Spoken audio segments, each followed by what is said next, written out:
말씀은 베드로전서 3장 1절로 7절까지 말씀으로서 받은 복을 누리게 되는 가정의 원리라는 제목으로 함께 말씀을 묵상하도록 하겠습니다.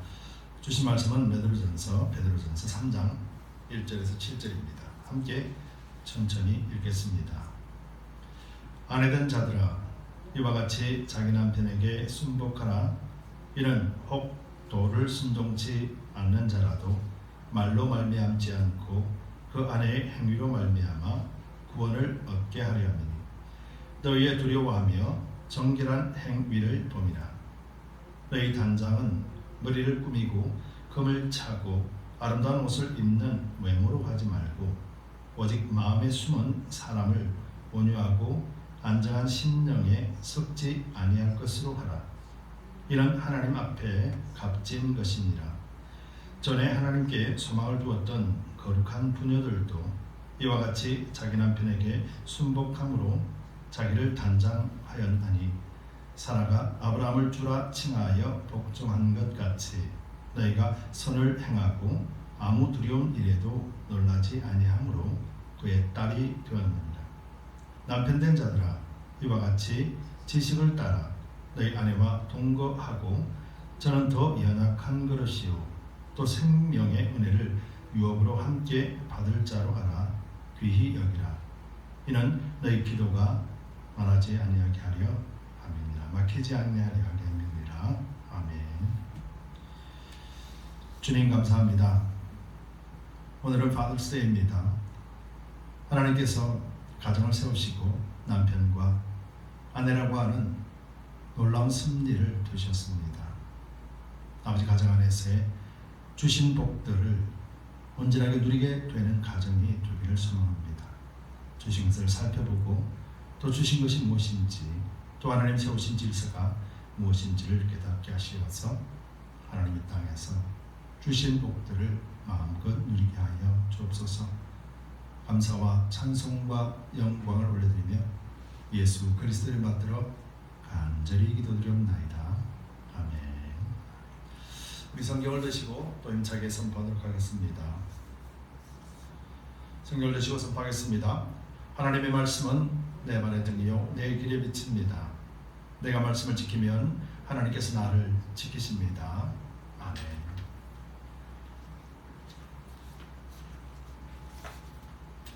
하나님께서 우리와 함께 하십니다. 오늘도 예배드리러 나온 여러분들을 예수 그리스도 이름으로 축복합니다.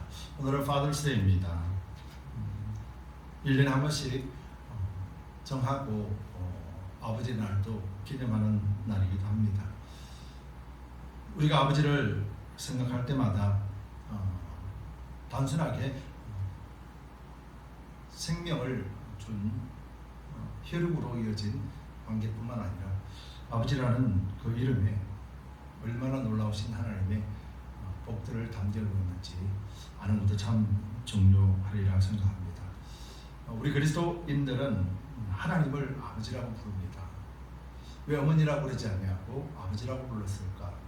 이것은 우리가 어떤 의미를 갖기 이전에 예수님께서도 하나님을 아버지로 부르시면서 아버지라고 하는 특별한 섭리 가운데서 우리가 아버지라 부르는 것을 보게 됩니다. 2000년 전에 구원자로 오신 예수께서 하나님을 아버지라 부르심으로 인해서 우리 또한 아버지라 부르고 있는 것이죠. 그렇다면 우리가 가정 안에서 아버지라고 또 어머니라고 또 부모라고 하는 이름을 가지고 살아가면서 참으로 이 원리들을 잘 아는 것은 너무도 중요합니다. 여러분, 어머니, 아버지라고 하는 이름은 반드시 결혼을 하고 자식이 생겨났을 때 얻게 되는 이름입니다. 그냥 아무나 주어지는 이름이 아니라는 것이 있죠. 반드시 생명을 잉태하고 그 생명을 인하여서 불려지는 것이 어머니와 아버지라고 하는 것이죠. 어머니 날에 우리가 어머니에 대해서 살펴봤다면 오늘 아버지 날에 아버지에 대해서 살펴볼 텐데요. 아버지에게도 두 가지 이름이 있죠. 하나는 아버지라는 이름하고 또 하나는 남편이라고 하는 이름입니다. 남자로 태어나서 가정을 이루게 되고 그 가정 안에서 결혼을 하게 되면서 시작되는 이름이 남편이라고 하는 호칭이죠. 그리고 또 자녀가 생기면서 이름이 생기는 것이 바로 아버지이죠. 그래서 남편과 아내라고 하는 것을 우리가 그 이름의 호칭만 생각하더라도 또 남편과 아버지라는 호칭은 반드시 가정 이루고 또 자녀라고 하는 생명이 이 땅에 태어남으로 인해서 파생되는 이름이라는 것이죠. 그 단순하게 남편과 아버지, 남편과 아내 이런 이름이 아니라는 것을 우리가 잘 알고 있습니다. 그렇기 때문에 이 아내와 또 남편이라고 하는 의미를 우리가 잘 아는 것이 너무도 중요하죠. 여러분, 남편이라고 하는데 남편의 의미가 무엇인지 아십니까? 남편. 다른 사람의 편이라고 해서 남편인가요? 그게 아니고 남편이라는 의미는 남자라고 하는 한자, 남자라고 하는 남자에서 나온 것이고, 편이라고 하는 것은 다른 것이 아니라 아주 편안할 편자로 해서 남들을 편안하게 해준다는 의미예요. 그럼 남편이 남을 편안하게 해준다, 남자로서 편안하게 해준다라면 그 대상이 누구예요? 다른 사람을 편하게 하는 것인가요? 아니죠. 바로 아내. 아내를 편안하게 해주는 자가 바로 남편이라는 말의 의미예요. 그리고 여자는 뭘까요?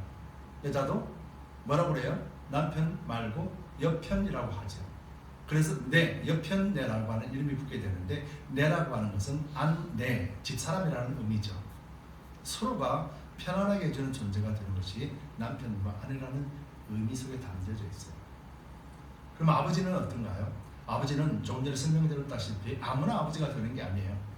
자식을 낳고, 즉 생명을 낳고 난 이후에 얻게 되는 것이 아버지라는 호칭이라는 것입니다.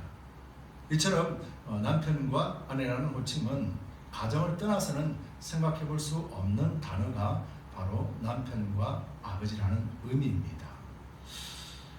한국에서 50대 이상 여성에게 설문조사를 했더니 50대 이상 여성에게 반드시 필요한 것 4가지가 뭔가 라고 물어봤더니 아내들에게 반드시 필요한 것이 4가지가 있는데, 첫 번째가 건강이고, 두 번째가 돈이었습니다. 그리고 세 번째가 친구였고, 그리고 마지막 4번째가 불행히도 남편이 아니라 딸이라고 대답을 했다라고. 아내가 가장 원하는 4가지 속에 남편은 아예 없었다라는 것이죠.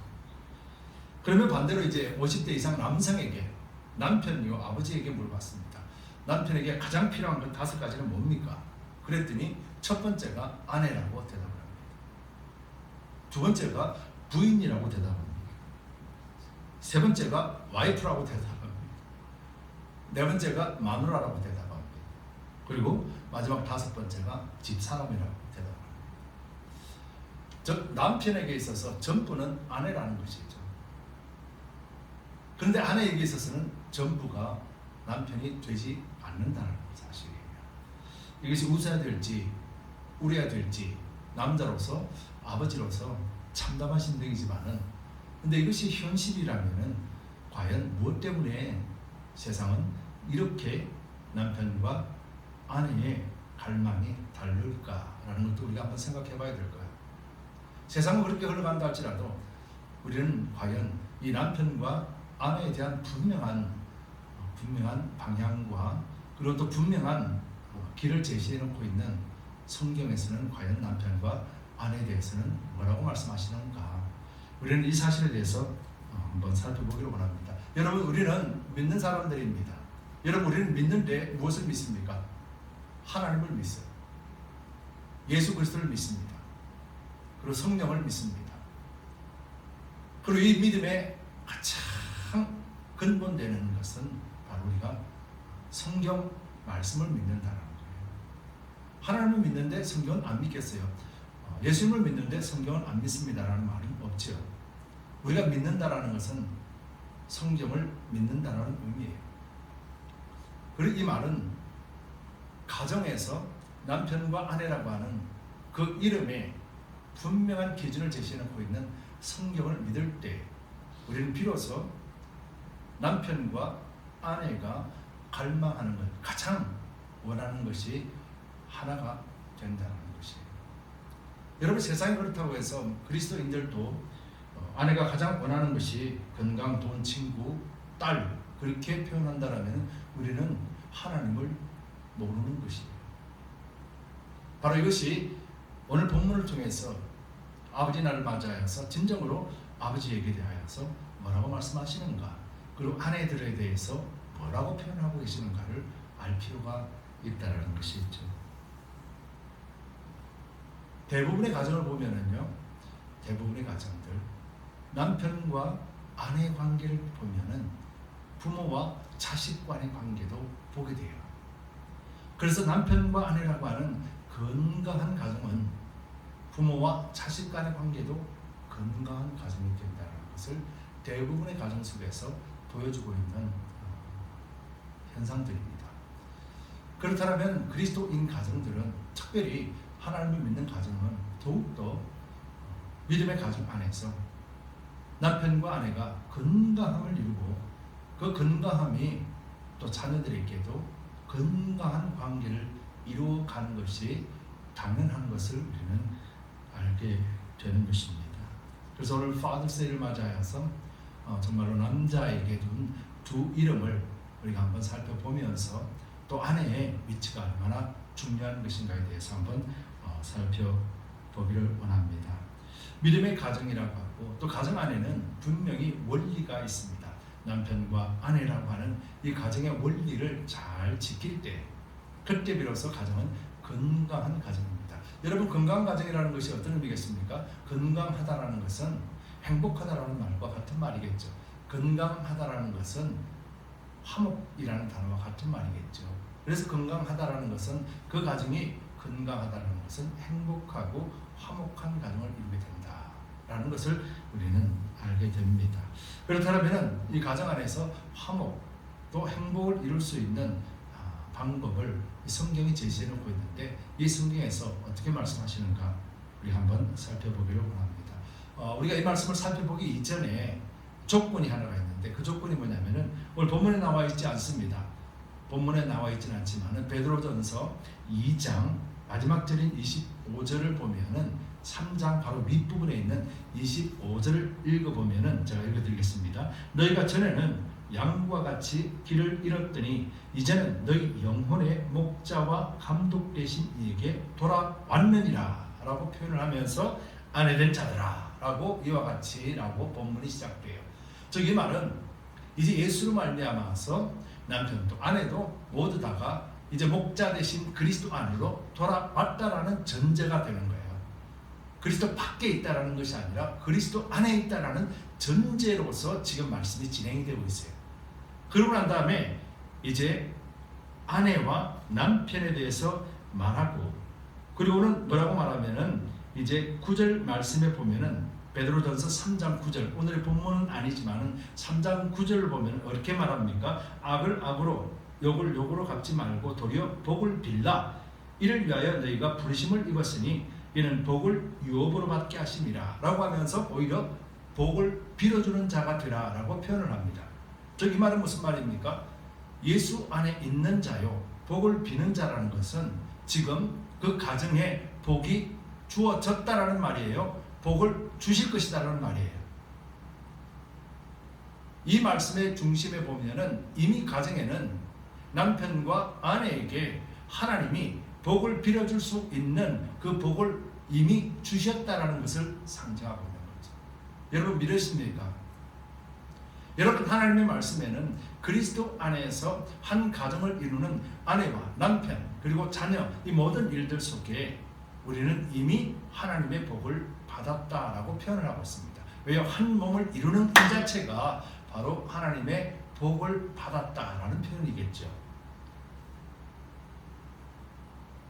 여러분, 남편이 어떤 의미인가 우리가 한번 살펴볼게요.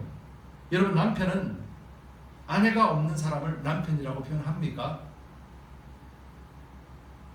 남편은 바로 아내가 있을 때 남편이라고 하는 호칭이 존재합니다. 아내가 없으면 남편이라는 말은 있을 수가 없죠. 아버지도 마찬가지입니다. 아버지 또한 자녀가 없으면 아버지라는 호칭을 얻을 수가 없습니다. 즉 이거는 관계 속에서 관계를 통하여서 얻게 되는 이름이라는 것을 말하고 있는 것이죠. 여러분, 그런데요, 요즘 시대에 이혼하는 가정들이 있는데, 이혼하는 가정들을 살펴보면 90% 이상이 남자가 원해서 이혼하는 것이 아니라 여성들이, 아내가 원해서 이혼하는 확률이 90% 이상이나 된다고 합니다. 여러분, 이것이 무엇을 의미하겠습니까? 남편이 시원찮아서, 남편이 마음에 안 들어서, 그러니까 이혼해도 된다는 의미일까요? 이것이 마땅하다라고 말할 수 있을까요? 아내가 없는 남편의 존재는 없는데, 그런데 아내가 떠나가겠다라고 한다는 것이 과연 무엇 때문일까? 우리는 이 부분에 대해서, 말씀은 뭐라고 말씀하시는가 한번 볼 필요가 있는 것이죠. 가정을 지키는 것은 우리 인간의 의도나 노력으로 되지 않은 것을 우리는 잘 압니다. 그렇기 때문에 말씀 안에서, 특별히 믿는다라면, 우리가 성경 안에서 믿는다라면, 성경을 믿는다라면 성경의 말씀을 따라서 사는 것이 마땅한 일이겠죠. 그렇다면 성경은 뭐라고 말씀하시는가? 오늘 3장 1절부터 시작해서 6절까지 말씀은 아내에 대한 말씀이에요. 아내에 대한 말씀. 그러면서 뭐라고 표현합니까? 아내된 자들아, 이와 같이라는 것은 그리스도 안에서 회복되고 그리스도 안에서 복을 받은 자가 된 것 같이 내가 이제 되었으니 자기 남편에게 순복하라라는 말이에요. 무조건 순복하라는 것이 아니라 믿음 안에 있기 때문에 구원받은 존재로서 남편을 생각하라는 거예요. 남편이 좋고 옳고 지가 그랬으니, 지가 이렇게 했으니가 아니라 마땅히 아내의 위치가 어디에 있는가를 먼저 살피고, 그 살핌을 알고 난 뒤에 남편에게 순복하라는 거예요. 남편이 어떠하든지 조건을 제시한 것이 아니라 아내로서 가정을 지키기 위해서, 또 하나님이 주신 가정 안에서 우선순위가 뭐냐면은 우리가 구원받았음을 인정하고 그리스도 안에 있다라는 사실을 먼저 아는 것이 중요하다는 거예요. 나 믿어요.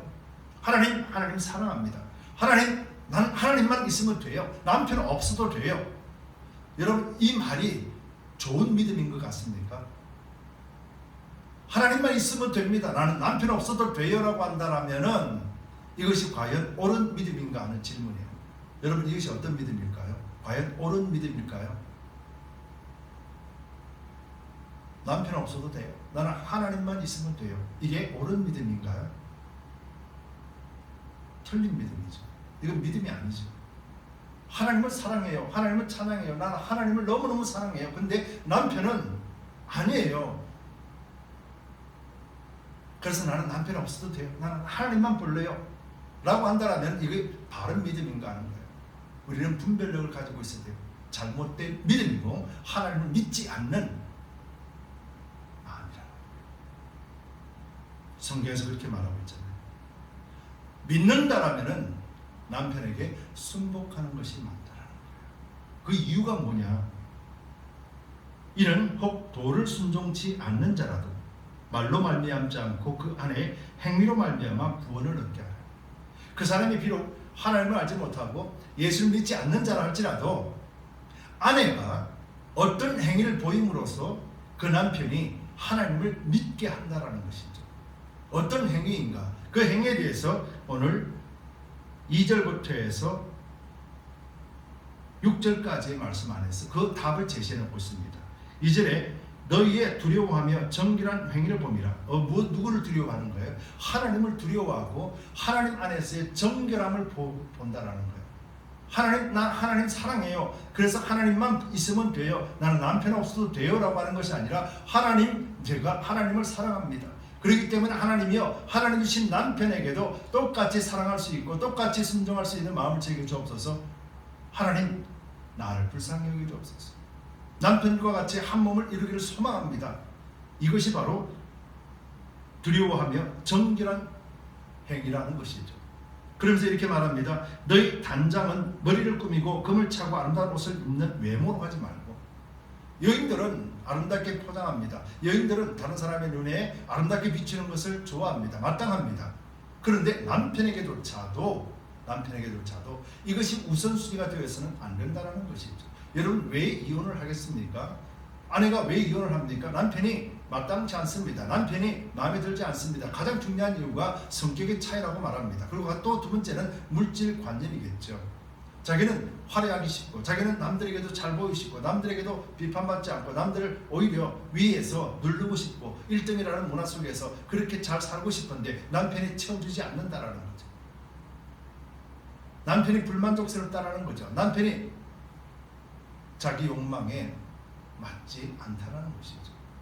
이런 생각이 아내로 하여금 이혼을 부추기고 있는 세대, 이 세대 속에서 성경은 너희 단장은 머리를 꾸미고 금을 차고 아름다운 옷을 입는 외모로 하지 말고 아내된 자로서 가져야 될 덕목이 외적인 이런 부분이 아니라는 것을 말하면서 오직 마음에 숨은 사람을 온유하고, 마음에 숨은 사람이 누구예요? 조건이 뭡니까? 예수 안에서 구원받은 사람의 마음이라는 것이 어떤 숨은 사람이 누구였어요? 속 사람을 이야기하는 거예요. 영의 사람을 이야기하는 것이죠. 말씀을 담아놓고 있고 하나님을 찬양할 수 있는 우리의 영을 이야기하는 것이죠. 그 속 사람을 온유하고 안정한 신령의 섞지 아니할 것으로 하라. 즉 외모나 조건이나 이런 것들이 남편이 마음에 들지 않더라도 믿는 자로서 그 남편을 위하여서 하나님을 사랑하는 그 마음을 가지고 하나님께 순복하는 마음으로 남편에게도 순종하는 자세를 가지라는 것이죠. 그리할 때 그 남편은 하나님 안에서 세워줄 수 있다는 것이죠. 이것은 당시 베드로 사도가 기록할 당시 문화가 철저하게 남편들보다도 아내들의 신앙이 강건하였음을 비춰주고 있는 내용이죠. 당시 남자들보다도 아내들이 더 신앙이 좋았다라는 것을 우리에게 간접적으로 비춰주고 있는 내용입니다. 오늘 시대는 어떨까요? 오늘도 마찬가지입니다. 우리 교회도 마찬가지죠. 그런 현상들이 나타나죠. 아내들보다 남편이 뒤처져 있는 경우가 많이 있다는 거죠.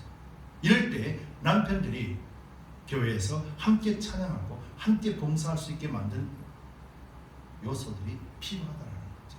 그것이 뭐냐면 아내들이요, 단장은 머리를 꾸미고 금을 차고 아름다운 옷을 입는 외모를 하지 말라.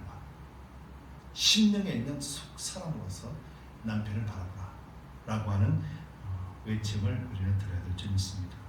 그러면서 그 예로 사라를 예를 듭니다. 아브라함의 아내였던 사라의 예를 들면서 그렇게 하나님을 두려워하고 남편에게 순복하는 자가 될 때 비로소 남편이라고 하는 놀라운 지위가 회복이 된다는 것을 말해주고 있는 것이죠. 그럼 성경에서는 이 남편, 특별히 아내들에게 하신 남편들은 아내를 어떻게 사랑하라 하는가 하는 부분에 대해서도 우리는 잘 알아야 되는 것이죠.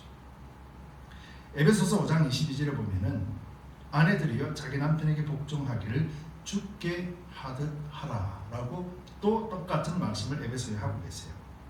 바울은요, 아내가 남편에게 복종하는데 어떻게 하냐면 죽게 하듯 하라라고. 이 시대에 지금 남편을 주님처럼 대한다라는 것 어불성설이고 할 수 없는 일이라는 것이죠. 남편을 사람으로 본다라면 가당치도 않는 말이에요. 불만족스러운 남편, 채워지지 않는 남편, 이런 남편들을 섬기려면 그냥 섬기는 것이 아니라 내가 주님을 사랑하는 만큼 남편을 섬기라는 거예요. 남편을 그렇게 대하라는 거예요. 여러분, 이것은 인간의 의지로는 불가능함을 이야기하는 것이죠. 그렇기 때문에 우리가 믿는다라면 그 믿음이 온전하게 나타나기 위해서는 하나님께 순종하는 자가 될 때 비로소 그 남편은 남편으로서의 위치가 회복된다는 것이죠.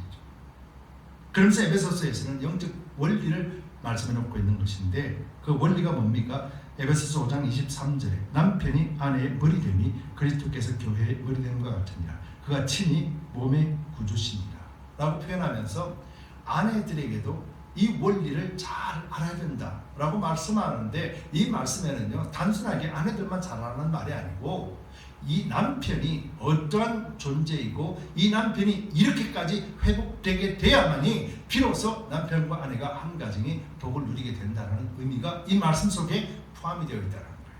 즉 이 말씀에 보시 다시 한번 에베소서 5장 23절 보면은 남편이 아내의 머리됨이, 남편이 아내의 머리라고 했습니다. 그리스도께서 교회의 머리 되는 것 같다라고 했어요. 교회 예수께서 머리가 된다는 것이 어떤 의미입니까? 여러분, 예수님께서 머리가 되신 이유는 무엇 때문이었습니까? 예수님이 십자가에 죽으시고 부활하시고 승천하시고 정복하시고 비로소 이 땅에 교회에 머리로 오셨다라면 남편이 아내의 머리가 된다는 것은 어떤 의미겠습니까? 그가 죽고 십자가에서 부활하고 그리고 하나님 편에 서서 그리고 비로소 남편으로서 하나님이 주신 위치 속에 서게 되었다라는 것이에요. 그럼 남편들이 이 사실을 압니까? 남편들이 십자가에 죽고 그리스도와 함께 부활에 참여한 자요 하나님이 세우신 머리라는 것을 깨닫느냐 깨닫지 못하느냐가 그 가정 안에서의 참된 복의 기준이 된다는 것을 말하죠. 그가 친히 몸의 구주시니라. 예수님께서 친히 구주가 되셨어요. 구주가 된다는 것은 단순하게 왕으로 오신 것이 아니라 우리를 위하여서 십자가에 죽으시고 배속을 하셨다는 거예요. 하나님의 사랑을 통하여서 우리를 대신하여 죽으셨다고 표현하는 거예요. 그럼 남편은 어떤 자가 되어야 됩니까? 남편은 아내를 위하여서 대신 죽을 수 있는 그런 마음을 가지고 있는 마음으로서 서의자 된다는 거예요. 그 서인을 서 있음에 있어서 중요한 역할이 누구냐면 아내의 역할이라는 거예요. 여러분, 그렇기 때문에 남편은 가장이고 가정의 리더로서 존재할 때 그리고 그리스도를 믿는 믿음 안에서 앞장설 때 비로소 가정에는 하나님이 주신 복이 흐르게 되는 거예요. 하나님이 이미 복을 주셨다고 그랬어요. 우리는 복을 빌 수 있는 사람인데 남편이 회복되지 못하면 복을 비는 사람이 되지 못한다는 의미가 되는 거예요. 아내 혼자 복을 빈다는 건 아니라는 거예요. 남편과 아내가 한 몸을 이루기 때문에 그래서 두 사람이 이 땅에서 풀면 하늘에서 풀리는 역사가 있는 거예요. 예수님께서 아버지를 떠나 교회와 한 몸을 이뤘다라고 성경은 표현합니다. 그래서 교회는 예수 그리스도의 신랑이요 교회는 신부라고 표현하면서 이것을 똑같이 가정 안에서도 이 원리를 심겨놓았다. 남편과 아내는 바로 이런 영적 원리 속에 있기 때문에 영적 원리가 회복되면은 하나님의 복을 그대로 흐르게 되는 축복이 되는 것입니다. 여러분, 그래서 남편들이 예수를 믿는 것은요 단순한 것이 아니에요. 남편이 예수를 믿는다라는 것은 아내의 머리로서의 위치가 회복되는 거예요. 그렇다면 아내들은 뭘 해야 되겠습니까?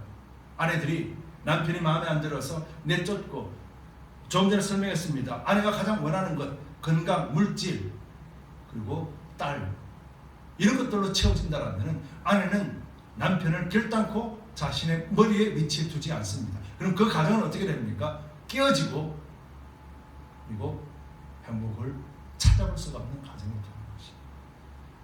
여러분, 이것이 믿지 않는 자들의 가정인데 믿는 사람들의 가정에도 똑같이 이런 모습이 나타나고 있다면 우리는 하나님 주신 복을 아예 발로 걷어차는 것과 같다라는 것을 우리는 잘 알아야 될 줄 믿습니다.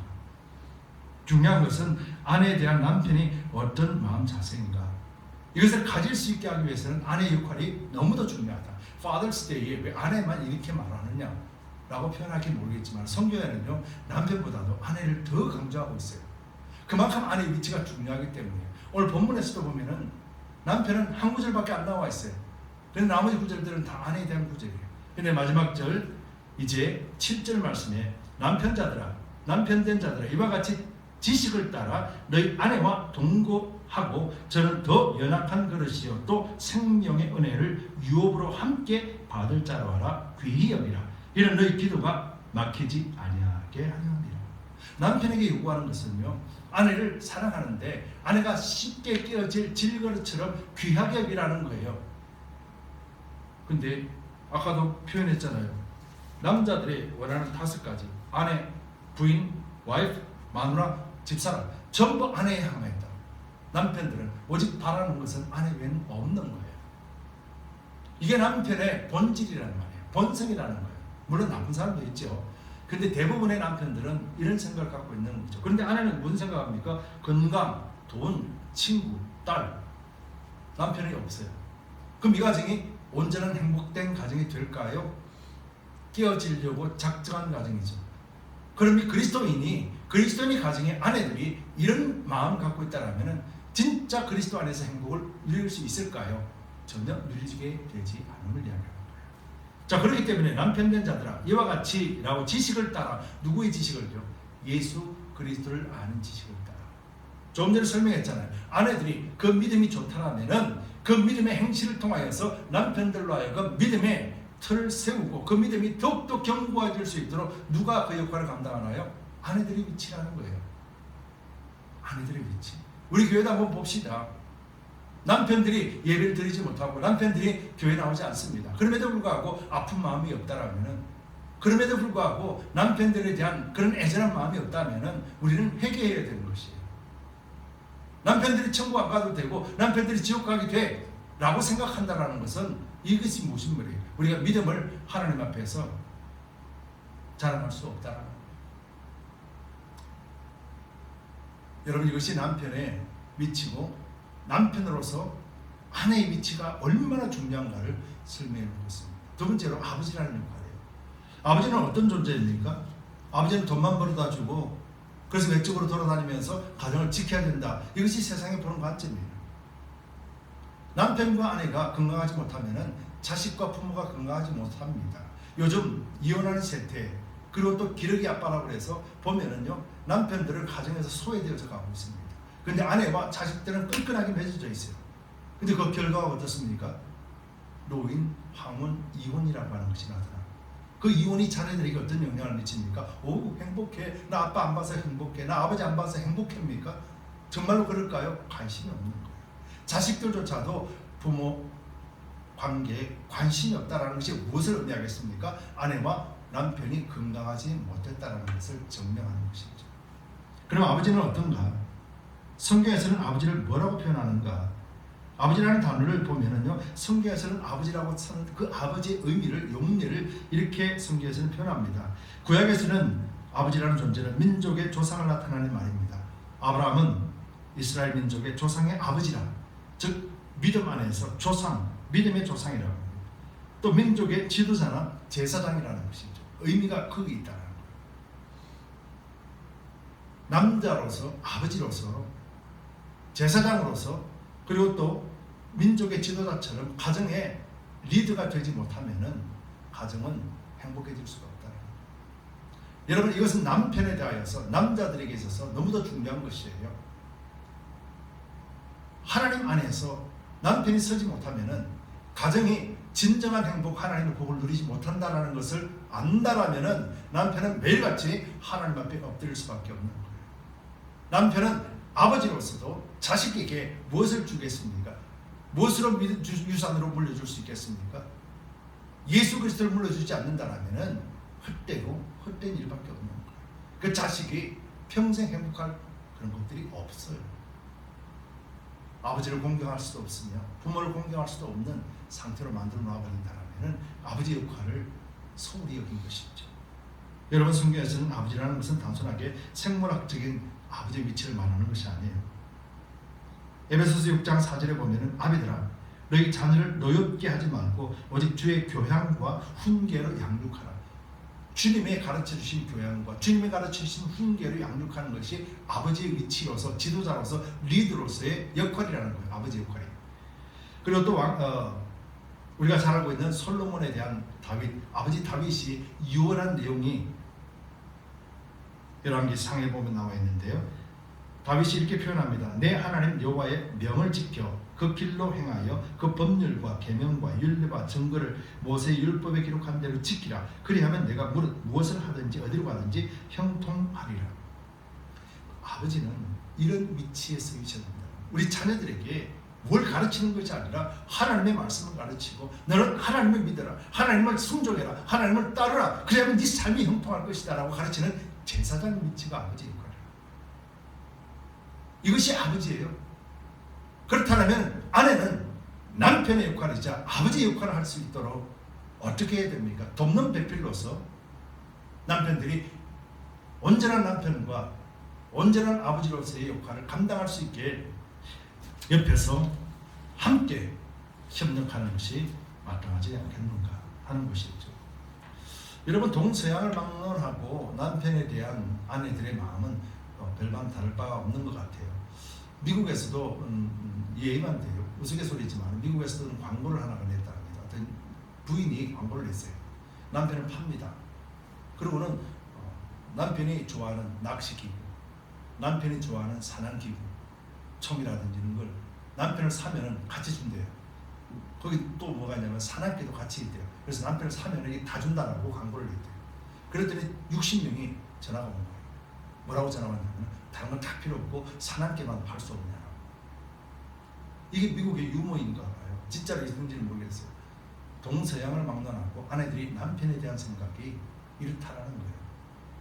남편은 있어도 되고 없어도 되는 존재, 어쩌면 강아지보다 사냥개보다도 못한 존재로 여김을 받는다는 거예요. 우스갯소리일지 모르나 이렇게 가정이 온전하지 못한다면 그 가정에 진짜로 하나님 주시는 그런 복들을 누릴 수 있을까? 여러분, 여기서 우리가 심각하게 생각해보면서 파더스 데이를 맞이하고 또 아버지가 이날을 축복받고 그리고 또 기억하는 건 중요하겠지만 무엇보다도 남편으로서, 가장으로서 또 남편과 아버지의 역할들을 잘 수행할 수 있도록 돕는 것이 가장 먼저가 되지 않을까. 여러분, 우리가 믿는 자로서 우리가 이것을 결단해야 될 줄 믿습니다. 특별히 남편들에게도 아내의 위치가 얼마나 중요한가.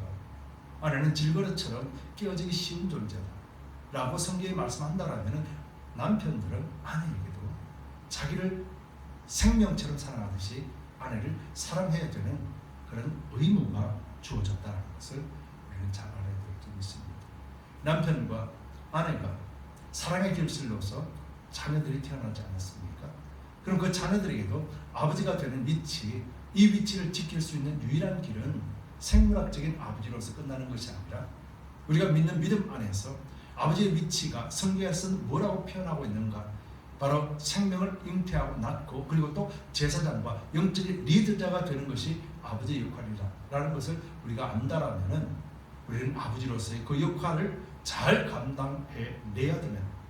이것이 믿는 자로서 특별히 믿음 안에 있는 가정을 지키고 또 믿는 자로서 믿음의 아버지와 믿음의 어머니가 자녀들에게 줄 수 있는 가장 고귀한 유산이 되는 것이죠.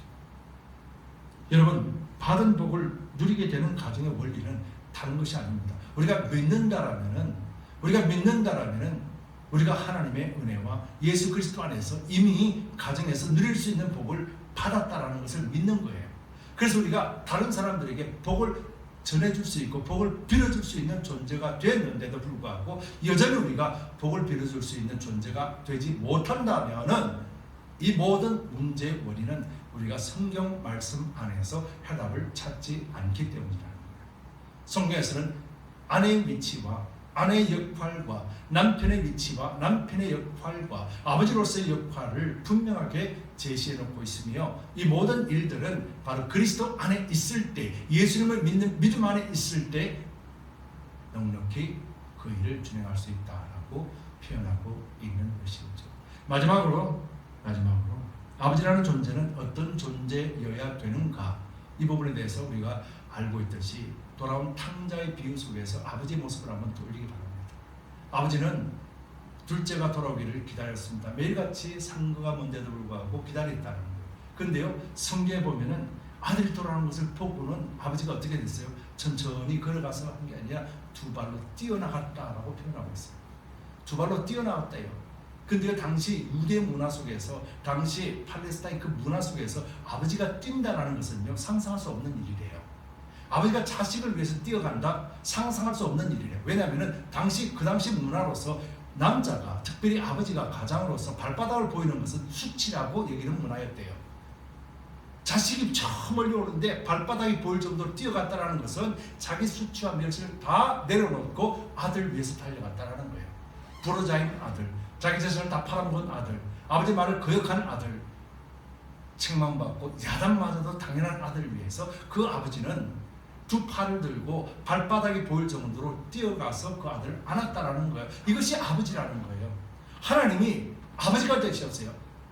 하나님이 그렇게 우리를 사랑하셨고 예수 십자가를 통해서 죽기까지 우리를 그렇게 사랑하셨다라면 믿음 안에 있는 아버지는 자식을 위해서 그런 사랑으로서 달려가야 되는 것이 마땅하지 않겠는가.